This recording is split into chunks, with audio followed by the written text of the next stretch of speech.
নমস্কার, আমি সমাপ্ত। তোমাদের সকলকে স্বাগত জানাই মৈত্র স্টোরিতে।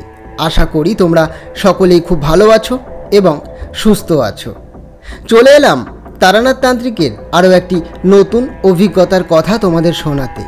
সেই অভিজ্ঞতার নাম সীমান্তকালী ও তার অভিশাপ, কলমে শ্রী কর্মকার।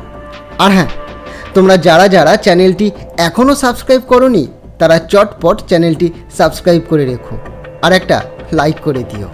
আর গল্পটি ভালো লাগলে বন্ধুদের সঙ্গেও শেয়ার করো। তাহলে আর দেরি করছি না, গল্প শুরু করছি। বেশ কিছুদিন থেকে প্রচণ্ড গরমের পর যখন এই বৃষ্টি হলো তখন মনটা একদম জুড়িয়ে গেল। সকালে ঘুম থেকে উঠেই দেখি বৃষ্টি পড়ছে, গাছ রাস্তাঘাট সব একদম পরিষ্কার, দেখেও এত ভালো লাগছে যে কি আর বলি। সেই সময় আমার বাড়ির সদ্য লাইন নেওয়া ল্যান্ড ফোনখানা বেজে ওঠে।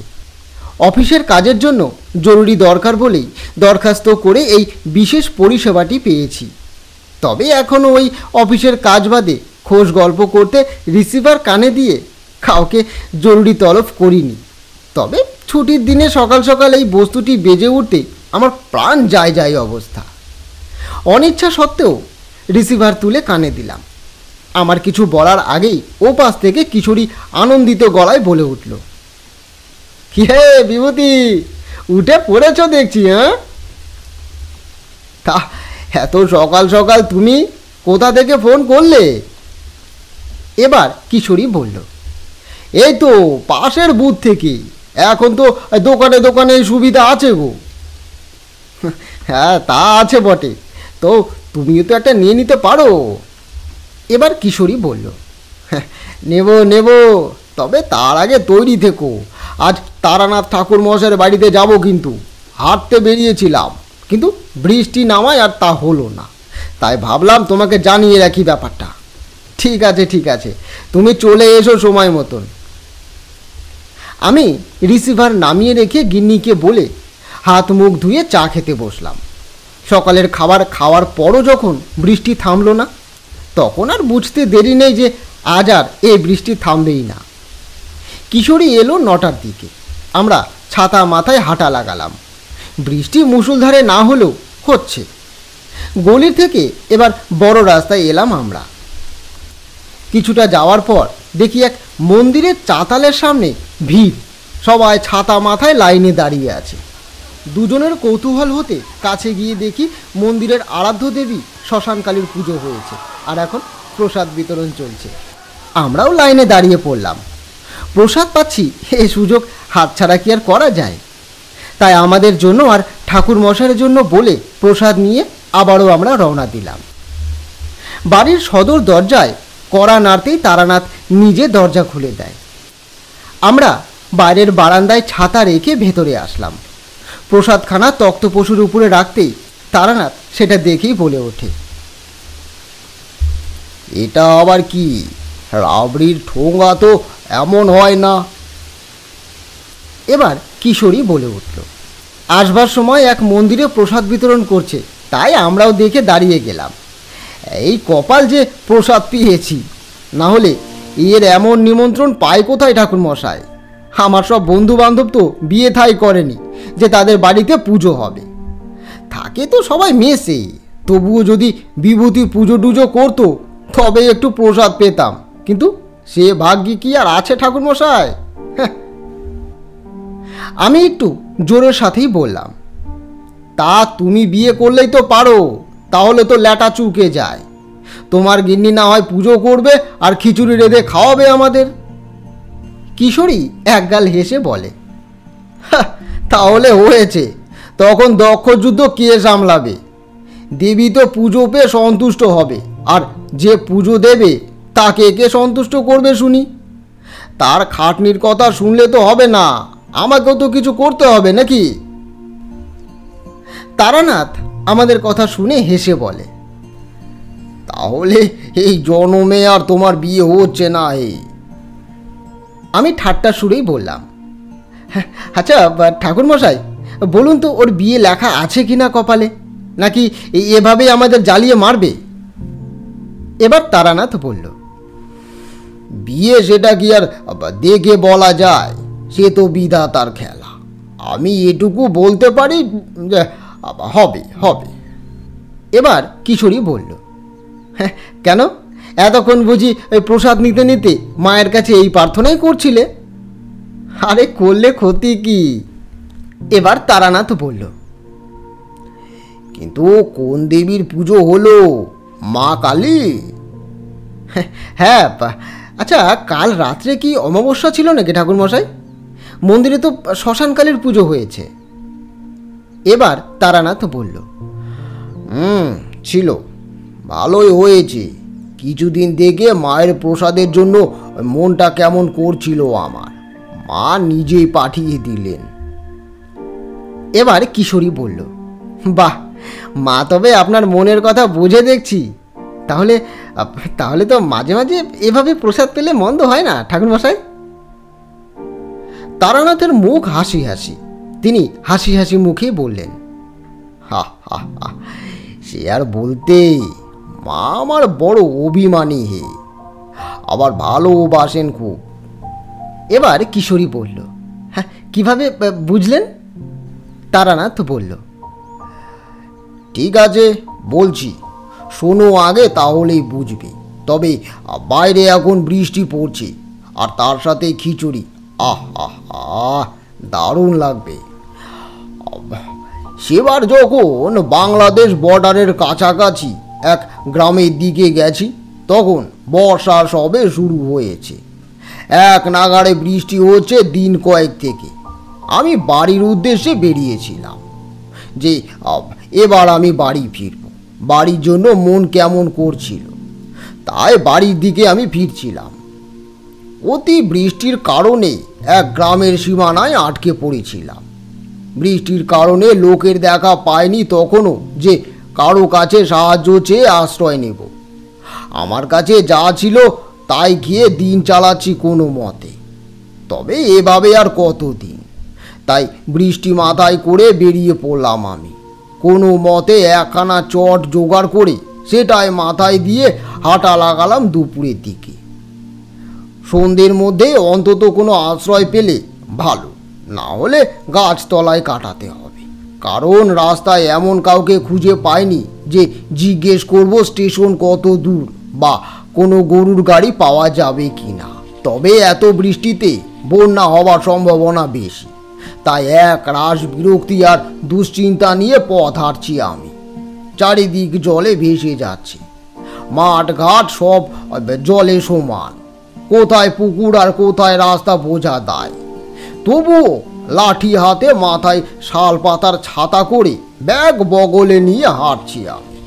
সন্ধে হয়ে আসছে দেখে কোথাও একটা আশ্রয় নিতে হবে এই ভেবে আমি জায়গা খুঁজছি, কিন্তু কোথাও কিছু পাচ্ছি না। বৃষ্টির মধ্যেও গাছেদের আড়ালে দূরে একটা ঘর দেখে মন শান্ত হলো। প্রায় দৌড়ে গেলাম সেদিকে।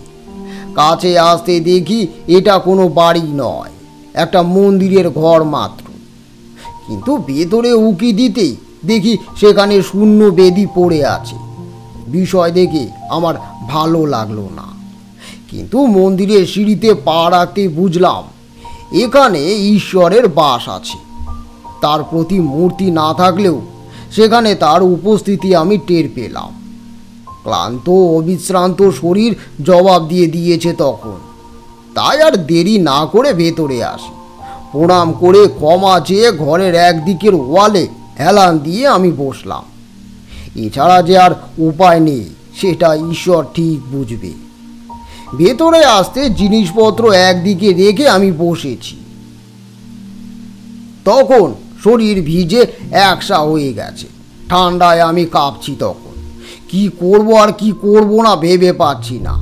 কিভাবে একটু আগুন পাওয়া যায় আমি সেটাই তখন ভাবছি। আমার ব্যাগে আলো জ্বালাবার জিনিসপত্র সব থাকে, কিন্তু সেসব শেষ। রাস্তায় আর লোকালয় পাইনি বলে কিনেও রাখতে পারিনি।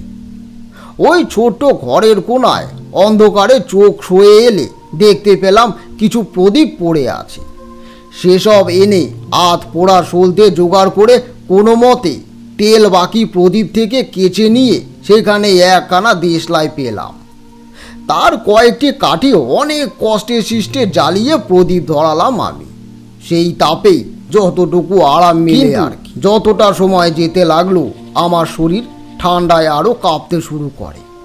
বুঝতে পারছি জ্বর আসছে আমার। এই বৃষ্টির তাণ্ডব শরীর নিতে পারেনি। প্রচণ্ড পরিমাণে মাথা ভারী হয়ে আসছে আমার। শরীর আর আমি যেন ধরে রাখতে পারছি না। সেখানেই শুয়ে পড়লাম। ওভাবেই থাকতে থাকতে কখন যে ঘুমিয়ে পড়েছি নাকি জ্ঞান হারিয়েছি কিছুই বুঝতে পারলাম না। তবে হঠাৎ একটা বাচ্চার কণ্ঠ আমার কানে আসে। সে আমার মাথায় হাত বুলিয়ে দিয়ে বলতে থাকে, এখানে কি করছো গো তুমি? তোমার তো খুব জ্বর হয়েছে মনে হচ্ছে। এখানে তুমি আশ্রয় নিও না গো। এখানে কিছু শয়তান লোক আসবে, ওরা তোমার ক্ষতি করতে পারে কিন্তু। আমি ঘোর লাগা দৃষ্টিতে তাকিয়ে দেখলাম একটি বাচ্চা মেয়ে। কি মিষ্টি দেখতে, কালো তার রূপ, কিন্তু তবুও মুখের ওই হাসি আর বড় বড় চোখের চাহনি দেখে মাথাটা যেন হালকা হয়ে এলো আমার। আমি অতি কষ্টে বললাম, কে কে তুমি মা? এখানে কেন এসেছো এই বৃষ্টির মধ্যে? আমি কেন এসেছি সেটা পরে বলছি। এখান থেকে তুমি তাড়াতাড়ি চলে যাও, না হলে কিন্তু ওরা তোমার ক্ষতি করে দেবে। আমি আর তুমি মা, তুমি বিপদে পড়বে না? আমাকে ওরা কেউ ধরতে পারবে না। তুমি তাড়াতাড়ি যাও এখান থেকে। তোমার তো খুব জ্বর হয়েছে। আমি যে উঠতে পারছি না মা, যাব কিভাবে? তবে কাজ করো, তুমি এই জিনিসটি তোমার কাছে রাখো। তোমার দরকার পড়লে এখানেই আমাকে ডাকবে, আমি চলে আসব। তুমি কিন্তু একটুও ভয় পাবে না।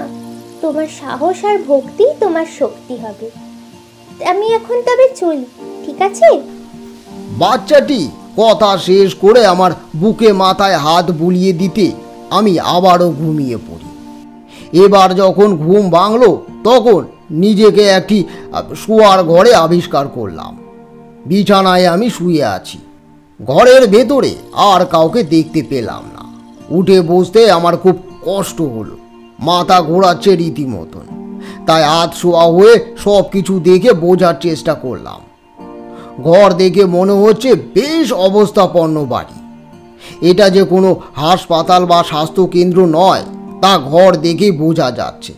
কিন্তু কেউ নেই বলে কাউকে জিজ্ঞেস করতে পারছি না যে আমি কোথায় আছি। ঠিক সেই সময় বাইরে কারো চিৎকার শুনে আমি ওঠার চেষ্টা করলাম। এবার অনেক কষ্টে উঠে একটা জানালার কাছে এসে দাঁড়ালাম আমি। বাইরে তাকাতেই দেখি সেখানে অনেক লোক, সবাই কাজে ব্যস্ত।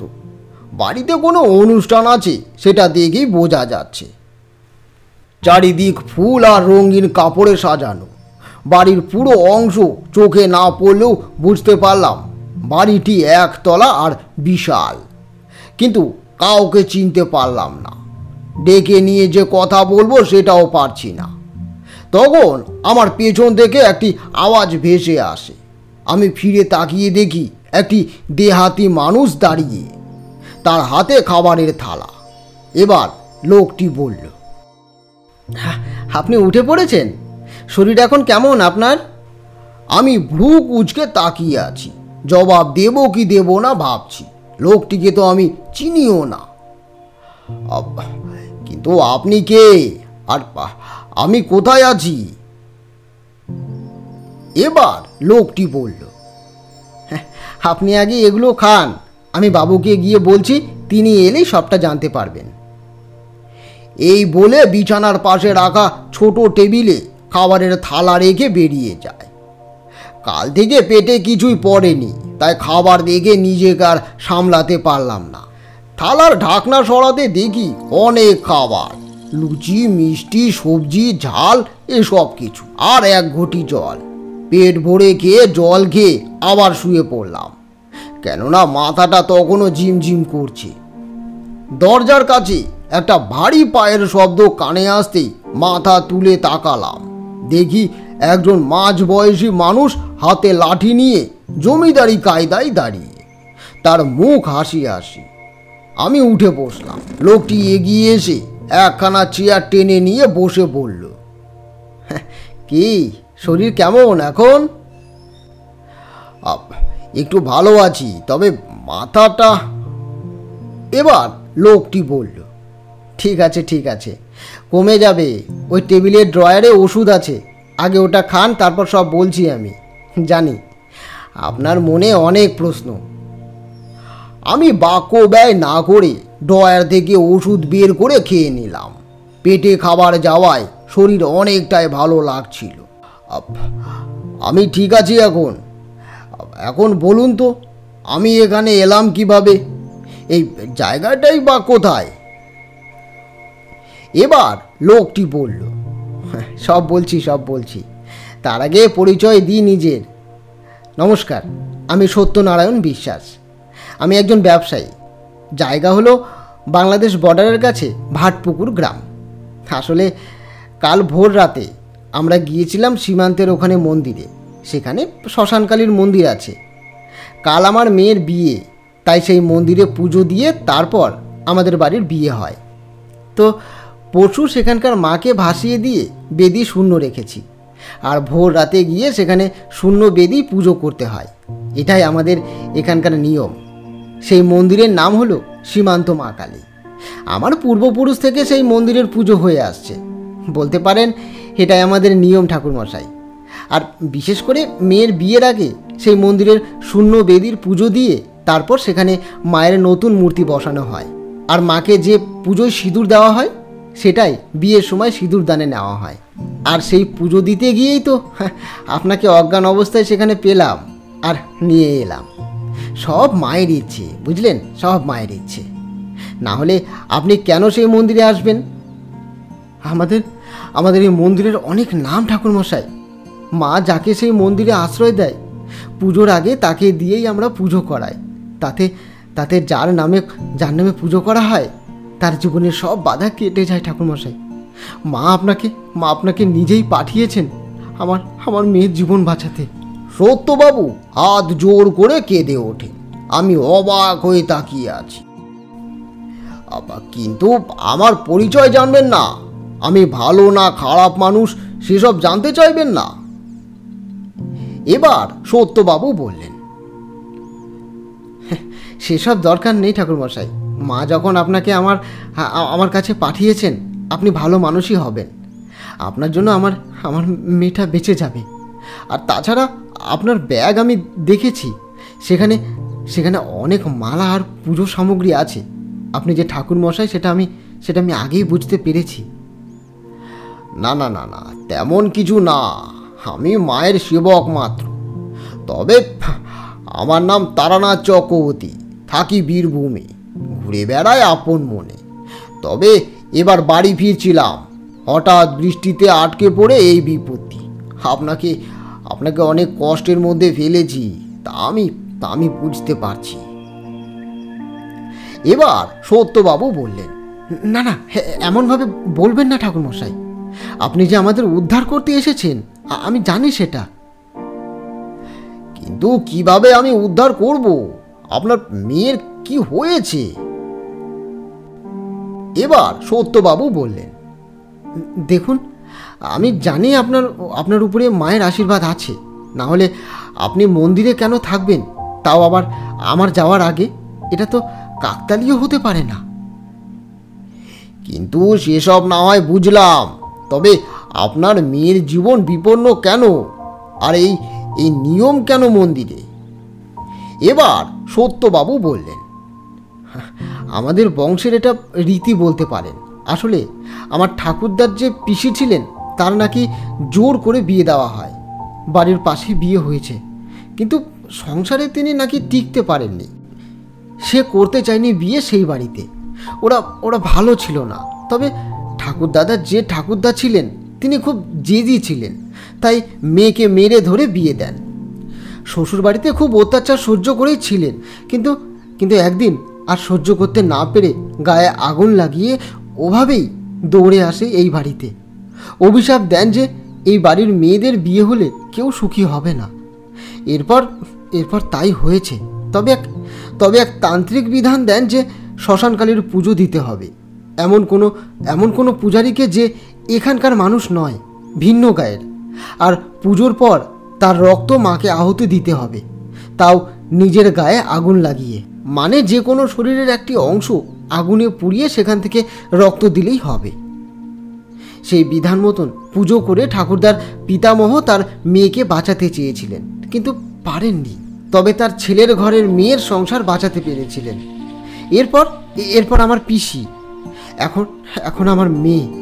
কিন্তু এবার কোনো পুরোহিত পুজো করতে চাইছে না।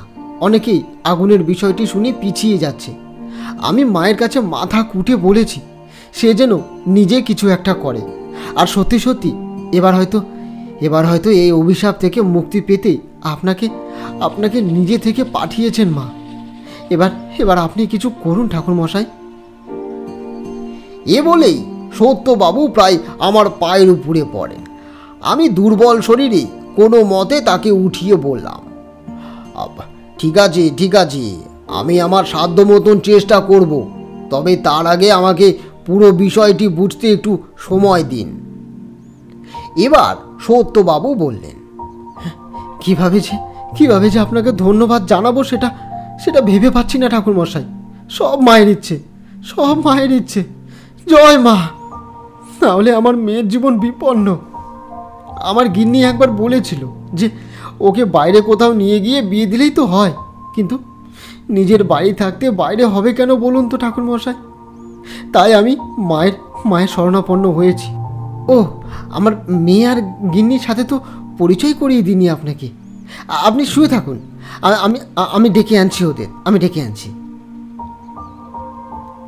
এই বলে সত্যবাবু হাঁক ডাক করতে করতে ঘর থেকে বেরিয়ে যান। তার মিনিট 10 পর সাথে কিছু মানুষজন নিয়ে ঘরে আসেন। এক মহিলা হাত জোর করে এগিয়ে এসে কাঁদো কাঁদো গলায় বলেন, ঠাকুরমশাই, আমি ওনার স্ত্রী ননিবালা, আর এই হলো আমার মেয়ে মীরা। ওরই কদিন পর বিয়ে। ওনার কাছে সব কথাই শুনলাম। আপনি না থাকলে কি যে হতো কে জানে। সবই মায়ের ইচ্ছে ঠাকুরমশাই। আয় রে মা, আয়, ঠাকুরমশাইয়ের পা ছুঁয়ে প্রণাম কর মা। একটি বছর 17 মেয়ে এগিয়ে এসে আমার পায়ে হাত দিয়ে প্রণাম করে। তার মুখখানা একদম ম্লান, বিয়ের আনন্দ যেন তাকে ছুঁতেই পারেনি। কোনো এক অজানা ভয়ে মুখ কেমন করে আছে, হাসি নেই একটুও, না আছে লজ্জা। আমি অবাক হয়ে তাকিয়েছিলাম মেয়েটির দিকে। এবার মাথায় হাত রেখে মায়ের কাছে প্রার্থনা করেই আশীর্বাদ করলাম, কিন্তু আমার বিষয়টা ঠিক বলে মনে হলো না। তবে মুখে কিছুই বললাম না আমি।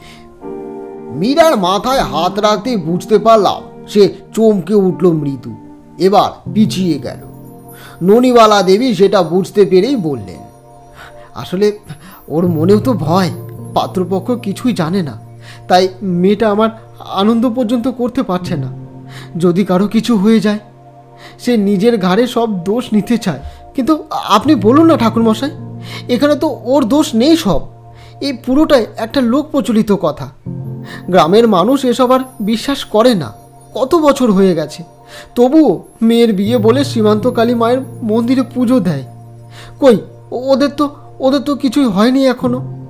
আর এই বংশের এত বছর পর আমার মেয়ে হয়েছে, সেই ঘটনার পর একটিও মেয়ে হয়নি। তাহলে আপনি বলুন, সবটা আমাদের ভয় কি না? অবশ্যই, শুধু ভয় পেয়ে কি লাভ?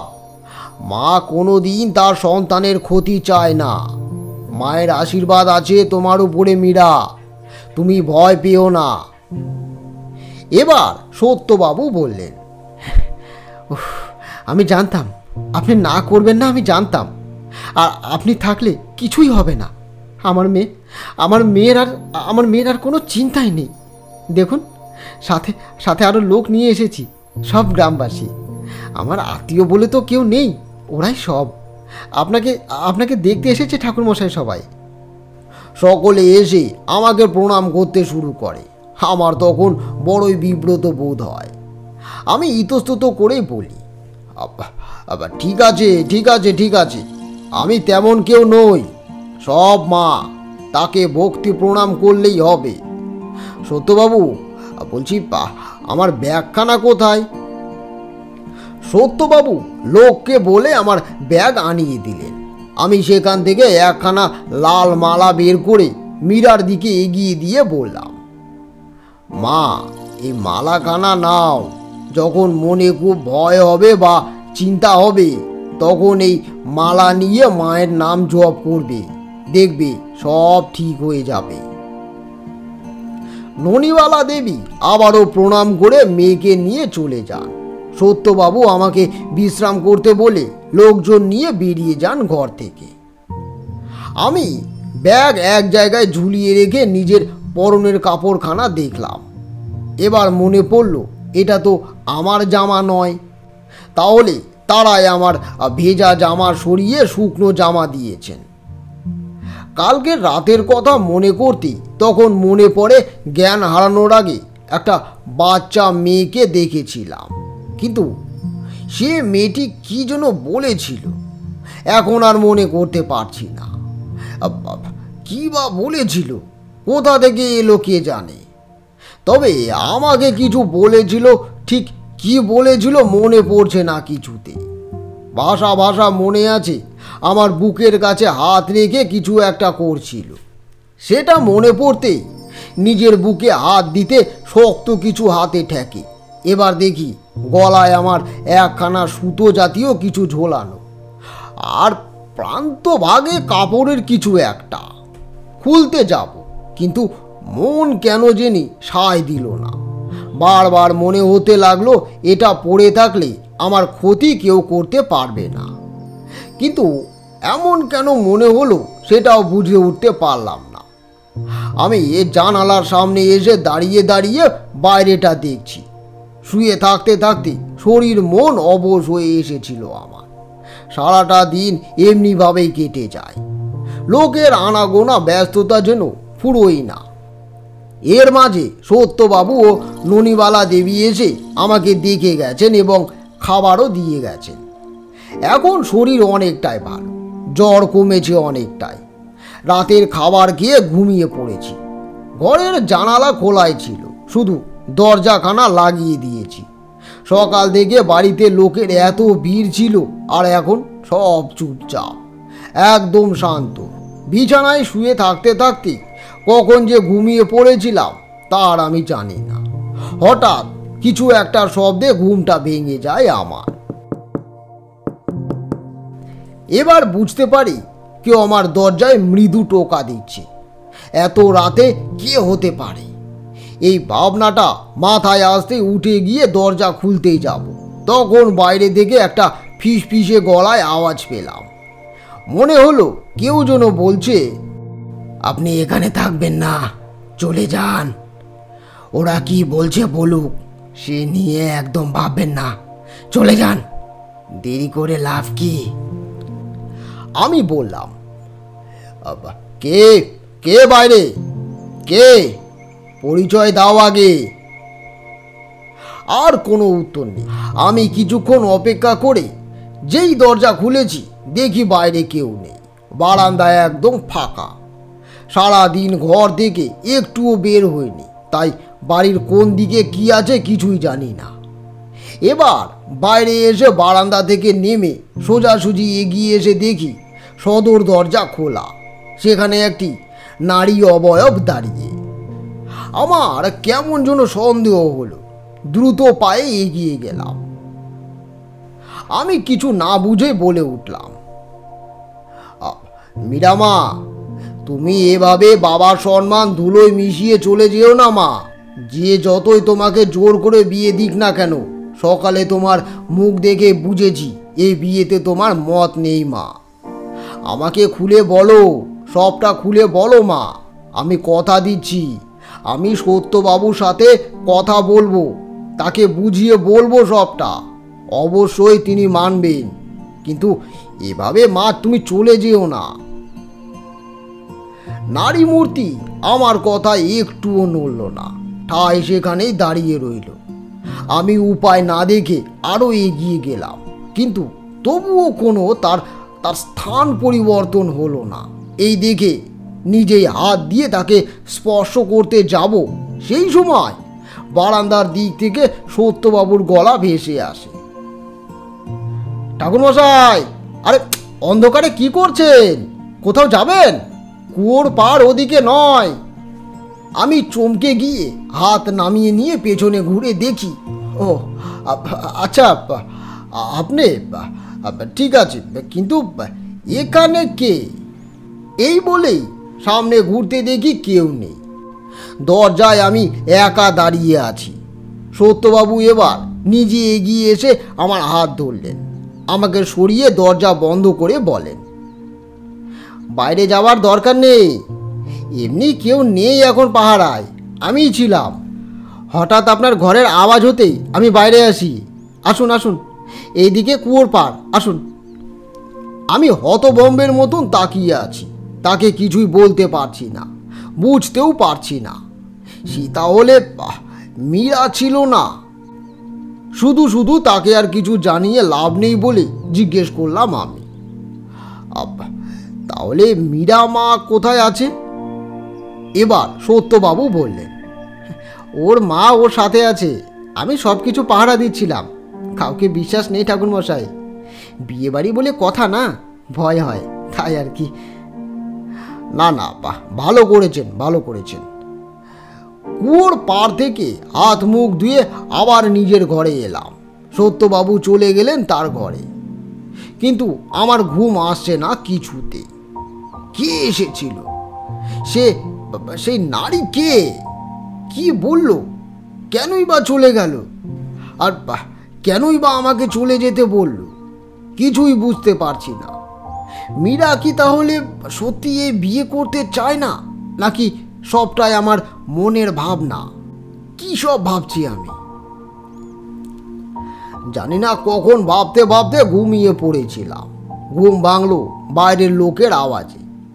আজ শরীর অনেকটাই ভালো, তাই নিজে বাইরে এলাম। বাইরে আসতেই সত্যবাবুর সাথে দেখা হলো। তিনি আমাকে দেখেই বললেন, এখন শরীর কেমন ঠাকুরমশাই? অনেকটাই ভালো। আজ তাহলে পুজো দেবেন তো নাকি? এবার সত্যবাবু বলল, হ্যাঁ হ্যাঁ ঠাকুরমশাই, আজ রাতেই পুজো, কাল তো বিয়ে। নিন, আপনি খেয়ে নিন তো, তারপর চলুন কুমোরটুলি যাই। মূর্তি কত দূর হয়েছে দেখে আসি, আর পুজোর জন্য কি কি লাগবে সেসব কেনাও যাবে এখন। হ্যাঁ, ঠিকই, তাই করুন, চলুন। সত্যবাবু ননিবালা দেবীকে ডেকে আমাদের জন্য খাবার দিতে বললে ননিবালা দেবী মীরার হাত দিয়ে আমাদের জন্য খাবার পাঠিয়ে দেন। খাবারের থালা তার হাত থেকে নিতে গিয়ে মেয়ের মুখ দেখে আমি চমকে উঠলাম। রাতে যে সে ঘুমোয়নি বোঝাই যাচ্ছে, চোখের নিচে কালি, একদিনে যেন শরীর আরও ভেঙে গেছে বেশি। কিন্তু তার সামনে আমি কিছুই বললাম না। খাবার শেষ করে যখন সত্যবাবুর সাথে বাইরে বেরোলাম, তখন আমরা দুজন আর সাথে এক চাকর পায়ে হেঁটে যাচ্ছি। গ্রামখানা খুব শান্ত, লোকে নিজের নিজের কাজ করছে আর আমাদের দেখে প্রণাম করে যাচ্ছে। বেশ ভালো লাগলো সবার আন্তরিকতাটা দেখে। সময় সুযোগ বুঝে আমি জিজ্ঞেস করলাম, মীরা মায়ের কি এই বিয়েতে মত নেই? সত্যবাবু যেন একটু চমকে গিয়ে আমার দিকে তাকালেন। এরপর একটা দীর্ঘশ্বাস ফেলে বললেন, আসলে আমার মেয়ে বিশ্বাস করেই নিয়েছে যে বিয়ে হলেই কোনো অনর্থ হবেই। সে নাকি স্বপ্ন দেখেছে যে বিয়ের সময় ছাদনা তলায় আগুন লেগে পাত্র মারা যাবে, কিন্তু আমি নিজের ছেলের কুষ্টি মিলিয়ে দেখেছি ঠাকুরমশাই, অনেক আয়ু আছে। তাই তো মায়ের ঘটা করে পুজো দিচ্ছি। মেয়েটা আমার বিয়ের আগে ভয়ে ভেতরে ভেতরে শেষ হয়ে যাচ্ছে। ওকে দেখেও কিছু করতে পারছি না ঠাকুরমশাই। শুধু আজকের রাতটা আপনি পুজো করলেই আর এই অভিশাপ থাকবে না। তাছাড়া আমার বংশে আর বাতি দেওয়ার মতন কেউ নেই যে মেয়ে জন্মালে কোনো দুশ্চিন্তা হবে। তাই এবারের বিয়েটা হলে আর চিন্তা নেই, সব শেষ। আমি আমার সাধ্য মতন চেষ্টা করব। কথাগুলো তো মুখে বললাম, কিন্তু আমার মনেও একটা অস্বাভাবিক ভাব ফুটে আছে। কি যেন বুঝতে পারছি না আমি। তবে মায়ের উপরে আমার বিশ্বাস আছে, তিনি কোনো কাজ আমার হাত দিয়ে শেষ করাবেন বলেই আমাকে এখানে নিয়ে এসেছেন। তাই চুপ করে আছি শেষ কি হয় দেখবার জন্য। কুমোরটুলি এসে মায়ের মুখ দেখে আমার মন ভরে গেল। সত্যি এত জীবন্ত সে মূর্তি যেন দেখেই মনে হচ্ছে মা নিজে দাঁড়িয়ে আছেন, কিন্তু তার চোখ দুটো কেন করুণ হয়ে আছে। দেখে মনে হচ্ছে কিছু বলতে চাইছেন কিন্তু পারছেন না। সেখান থেকে আমরা পুজোর জিনিসপত্র কিনে ফিরে আসি। বাড়িতে তখন বিয়ের সব সাজগোজ শেষ। দেখেও খুব ভালো লাগছে, চারিদিকে আনন্দের ছোঁয়া। এবার গ্রামবাসীরা এসে বাড়িটিকে মুখরিত করে তুলেছে। ননিবালা দেবী সবার সাথে আনন্দের সাথে কাজ করে চলেছে, কিন্তু কোথাও মীরাকে দেখলাম না। আমার মনে হাজারো প্রশ্ন, হাজারো চিন্তা। কি করব সেসবই ভাবছি সবার মাঝে বসে, কিন্তু মনের ভেতরের অস্থিরতা মুখে প্রকাশ করছি না। সন্ধ্যের পর গ্রামবাসীরা একে একে চলে যায় নিজের বাড়ি। এবার যেন তাদের দায়িত্ব শেষ এমন ভাব করে। আমি অবাক হলাম, কেউ পুজোর কথা বলল না একবার। যেন সত্যবাবুর পুজো বলেই সেখানে আর কেউ নাক গলাতে চায় না। আমি পুজোর সরঞ্জাম গোছাতে ব্যস্ত ছিলাম। একে একে সব গুছিয়ে একটা ভ্যানে তুলে দেওয়া হলো। মায়ের মূর্তি নাকি মন্দিরে চলে গেছে আগে, শুধু আমাদের যাওয়াটাই বাকি। একজন ভ্যান চালক, সাথে আমি আর সত্যবাবু। আমি অবাক হলাম, তবে সত্যবাবু সেটা বুঝতে পেরেই বললেন, আসলে এই পুজো তো আর আনন্দের জন্য না ঠাকুরমশাই, তাই লোকে আসতে একটু ভয় পায় যদি কিছু ক্ষতি হয়। তবে পরদিন সকালে সেখানে সবাই আসবে, পুজো দেখবে, প্রসাদও খাবে। ও আচ্ছা আচ্ছা, তবে ভয়ের কিছু নেই। মা কি আর কাউকে ভয় দেখান? সে তো আমাদের নিজেদেরই ভুলে ভয় পায় আমরা। এবার সত্যবাবু বললেন, তা তো ঠিকই ঠাকুরমশাই। আমরা কথা বলতে বলতে চলেছি। অন্ধকারের মধ্যে বনের ভেতর দিয়ে ভ্যান চলেছে। মন্দিরের সামনে আসতেই দেখি সামনে আগে থেকে একজন এসে মন্দিরটিকে আলোয় সাজিয়ে দিয়েছে। আমাদের দেখে সে একদিকে সরে দাঁড়ায়। মন্দিরের বাইরে নতুন মূর্তি রাখা আছে। এখনো মনে হলো মা যেন আমার দিকেই তাকিয়ে আছেন। ভ্যান চালক আর আমি সব জিনিসপত্র একে একে নামিয়ে রাখলাম মন্দিরের চাতালে। ভ্যান চালক কাজ শেষ করে একটিও কথা না বলে চলে যায়। এখন আমরা তিনজন সেখানে। এবার সত্যবাবু বললেন, নিন, আপনার কাজ আপনি শুরু করে দিন ঠাকুরমশাই। ওই যে মধু আছে, সে আপনাকে সাহায্য করবে। এই পুজোয় আমি কিছুই করতে পারবো না, এটাই নিয়ম আমাদের। ঠিক আছে, কোনো চিন্তা করবেন না। আমি পুজো শেষে আমার রক্ত আহুতি দিয়ে তবেই মাকে বেদিতে বসাবো। এবার সত্যবাবু বললেন, যা করার আপনি করবেন ঠাকুরমশাই, আমি এখানেই আছি। কোনো অসুবিধে হলে আমায় বলবেন আপনি। আমি মাথা নেড়ে সায় দিয়ে মন্দিরের ভেতরে এলাম। আজও বেদি শূন্য। মায়ের মূর্তি ছাড়া তাকে আগে পুজো করে সেই বেদিতে রক্ত আহুতি দিয়ে মাকে বসাতে হবে, এমন বলেছেন সত্যবাবু। তাই আমি পুজো আরম্ভ করলাম। সবার প্রথমে আমি আমার আরাধ্য দেবীকে স্মরণ করে তাকে প্রণাম করে পুজো শুরু করলাম। একে একে সব কিছু করার পর এক পাত্রে রক্তচন্দন গুলিয়ে সেটা দিয়ে বেদিতে দোষ কাটানো বিশেষ যন্ত্র এঁকে তাকে পুজো করতে বসলাম। একটা সময় মনে হলো আমার কানের কাছে সেই ফিসফিসে বাচ্চা গলাটা কথা বলে উঠল, এখনো ফিরে গেলি না? তোকে না বললাম চলে যেতে? আমার গায়ে কাঁটা দিয়ে উঠল। মনে হলো সত্যবাবুর বলা সেই নারী আমাকে এখান থেকে তাড়াতেই এমন করছে। আমি পুজো করতে করতে পেছনে ঘুরে দেখলাম বাইরে সত্যবাবু হাত জোর করে চোখ বন্ধ করে বসে মায়ের নাম জপ করছে। আর অন্য লোকটিও তাই। তাহলে ওরা কি কেউ জানে না, বুঝতেও পারছে না? তাহলে ওদের যে কেউ এসব কিছু জানে না সেটা আমি বুঝতে পারছি। আমি মনে মনে সাহস জুগিয়ে আবারও মধুসুন্দরী দেবী আর মাতু পাগলির নাম করে পুজো আরম্ভ করলাম। যন্ত্রের পুজো শেষ হলে এবার আমার হাতের চামড়া পুড়িয়ে সেখান থেকে রক্ত আহুতি দেব। আমি উঠে দাঁড়িয়ে একখানা প্রদীপে হাত ধরলাম। সত্যবাবু সেটা দেখেই মায়ের নাম করে উঠলেন। অন্য লোকটি শঙ্খ বাজিয়ে ওঠে।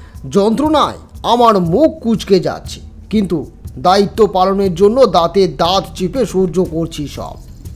বেশ খানিকটা পুড়ে গেলে সেখান থেকে রক্ত বের করতে কাটারি দিয়ে চিরতে যাব, তখনই বাইরে থেকে একটা নারী চিৎকার শুনতে পাই। দেখি মীরা দৌড়ে আসছে। দাঁড়ান দাঁড়ান ঠাকুরমশাই, আপনি দাঁড়ান, এই ভুল করবেন না। আমি কিছু বুঝতে না পেরে থেমে যাই, কিন্তু সত্যবাবু ব্যতিব্যস্ত হয়ে বলেন, ঠাকুরমশাই আপনি থামবেন না, ওর ভেতরে এখন সেই আত্মা এসেছে, পুজোয় বাধা দিতেই ওর এই ছলনা। পাশের লোকটি আমার হাত চেপে ধরে। আমি হতভম্বের মতন মীরার দিকে তাকিয়ে আছি। সে কাছে এসে বলে, ঠাকুরমশাই এই ভুল করবেন না ঠাকুরমশাই, বেদিতে আপনার রক্ত পড়লেই সে এসে আপনার প্রাণ নেবে। তার বদলে বাবার প্রাণ সে ছেড়ে দেবে। বাবা আপনাকে যা যা বলেছে সবটা ঠিক, কিন্তু এটা বলেনি যে যে সেই নারীকে তার বাবা মেরেছিল। শ্বশুরবাড়ির লোক নয়, সে অন্য কাউকে ভালোবাসতো বলে তার শাস্তি হয়েছিল ঠাকুরমশাই। তাই সে অভিশাপ দেয় যে এই বংশের মেয়েরা নিজের পছন্দের ছেলেকেই বিয়ে করবে, আর বাবা দেবে না বলেই সেই আত্মা এসে বাবাকে মারবে। এর আগেও এক পিসির এমন হয়েছে, কিন্তু তার বাবা মেনে নিয়েছে বলেই ওদের কোনো ক্ষতি হয়নি। সেই নারী বলেছিল যে ভালোবাসার পবিত্র একটা সম্পর্ক ততির করে, সেখানে একজনকে মেরে এভাবে ওদের আলাদা করার পাপীকে সে নিজে হাতে শেষ করবে। তাই ঠাকুরদার পিতামহ অন্য একটি তান্ত্রিকের বিধান মতন মেয়ের বিয়ের আগে এক ব্রাহ্মণের প্রাণ দিয়ে তার রক্ত দিয়ে মা কালীকে পুজো দেয়। আমি স্বপ্ন পেয়েছিলাম ঠাকুরমশাই, মা আমাকে বলেছে এবার এসব শেষ করতে। তার ভালো লাগছে না, এই পাপাচারী তার একদম ভালো লাগছে না। সে নিজে কিছু করতে পারছে না, তাকে যে বেঁধে রেখেছে ঠাকুরমশাই। আমিও অন্য কাউকে ভালোবাসি বলেই বাবা এই আপনাকে দেখেই এই ফন্দিটা করেছে, না হলে অন্য কারো আসার কথা ছিল। দয়া করে এই ভুল করবেন না। মেয়ের কথা শুনে সত্যবাবু আমাকে ছেড়ে মেয়ের দিকে এগিয়ে যায়। মেয়ের চুলের মুঠি ধরে আঁচড়ে ফেলেন। যা এখান থেকে, না হলে তোর ওই ভালোবাসার মানুষকে আমি এই রাতেই কুপিয়ে মারব। সত্যবাবুর কর্কশ গলা শুনে মীরা ভয় পায়, কিন্তু উঠে দাঁড়িয়ে বলে, এই পাপ আমি আর হতে দেব না। মরলে সে মরুক, সাথে আমিও প্রাণ দেব, তবুও ওনার জীবন আমি খোয়াতে দেব না। মা আমাকে স্বপ্নে বলেছে। সত্যবাবু আবারও মেয়েকে মেরে বলেন, তোর মাকে দেখি মেরেও কাজ হয়নি? হ্যাঁ, ঠিক আছে, তাহলে তোরা দুজনেই মরবি, কিন্তু এই পুজো আজ হবেই। এই বলেই তিনি আমার দিকে আসতে থাকেন। অন্য লোকটি আমার হাত চেপে ধরেছিল। আমি এতক্ষণ কিছুই করিনি। সত্যবাবুকে আসতে দেখে লোকটিকে নিজের গায়ের সমস্ত শক্তি দিয়ে ধাক্কা দিয়ে চাতাল থেকে ফেলে দিই। এরপর মায়ের দেওয়া সেই সুতো আমার গলায় যেটা ঝুলছে, তখন সেটার কথা মনে পড়ল।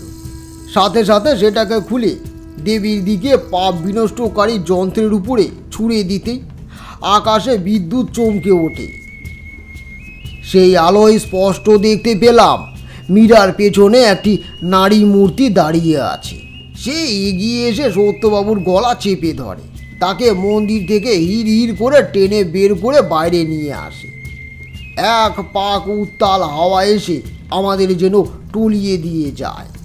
সেই হাওয়ায় মন্দিরের সব আলো নিভে যায়। আবারও বিদ্যুতের চমকে দেখলাম সত্যবাবু যেন কোনো অদৃশ্য শক্তির সাথে লড়াই করছে।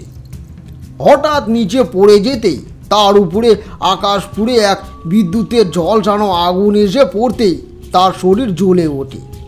সেটা দেখে মীরা চিৎকার করে জ্ঞান হারায়। আমি সেখানে পাথরের মূর্তির মতন দাঁড়িয়ে তাকিয়ে আছি মায়ের মূর্তির দিকে। দেখে মনে হলো এখন মায়ের মুখ হাসি হাসি। তারানাথ গপ্প শেষ করে আমাদের দিকে তাকায়। আমরা অবাক হয়ে শুনছিলাম তার কথা। আমি থাকতে না পেরেই বললাম, আচ্ছা তাহলে মেয়েটির বিয়ে হলো কার সাথে? এবার তারানাথ বলল, পরদিন যখন গ্রামবাসী এলো তখন সবাইকে সব জানাতে তারা বলল যে সত্যবাবু ছিলেন টাকার কুমির, টাকা দিয়ে সবার মুখ বন্ধ করতেন, তাই তারা কিছুই বলার সাহস পায়নি। তবে যা হয়েছে খুব ভালো হয়েছে, না হলে তারা কেউ এই মন্দিরে এসে পুজো দিতে পারতো না। এসব আমি নিজে আবারও নতুন করে মায়ের সেই মূর্তি বসিয়ে গ্রামবাসীদের নিয়ে পুজো করি এবং মাকে সেখানে প্রতিষ্ঠাও করি। আর ননিবালা দেবী নিজে বলেন মীরা যাকে ভালোবাসে তার সাথে বিয়ে দেবে নিজে হাতে। এখন তো আর কোনো বাধা নেই। এইসব সত্যবাবু আর তার পূর্বপুরুষদের জেদের কারণে হয়েছিল, কোনো অভিশাপ আসলে ছিলই না। সেই নারী আত্মা ভালোবাসার মানুষগুলোকে মিলিয়ে দিতে ফিরে আসতো, কিন্তু সেই পুজোর কারণে পারতো না। আর ব্রাহ্মণের প্রাণ আহুতি দিয়ে সত্যবাবু সেই আত্মাকে নিজের বশে করতে চেয়েছিলেন, কিন্তু মা কালী নিজে এসে বারে বারে আমাকে সাবধান করে দিয়ে যান, আর ওই সুতো দিয়ে যায়। এবার কিশোরী বলল, এবার বুঝলাম, সে ছোট মেয়ে তাহলে মা কালী। বাহ, তাহলে আচ্ছা মীরাকে দিয়ে তো সব করাতে পারতো। এবার তারানাথ বলল, সব যদি ওরাই করে আমার কি কাজ তবে হে? এই বলেই সে বাইরে তাকিয়ে থাকে, যেন বৃষ্টির রূপ এখন তাকে মোহিত করছে। ধন্যবাদ গল্পটি শোনার জন্য। গল্পটি ভালো লাগলে চ্যানেলটি সাবস্ক্রাইব করে একটি লাইক করে দিও। পরবর্তী গল্প খুব শীঘ্রই আসছে।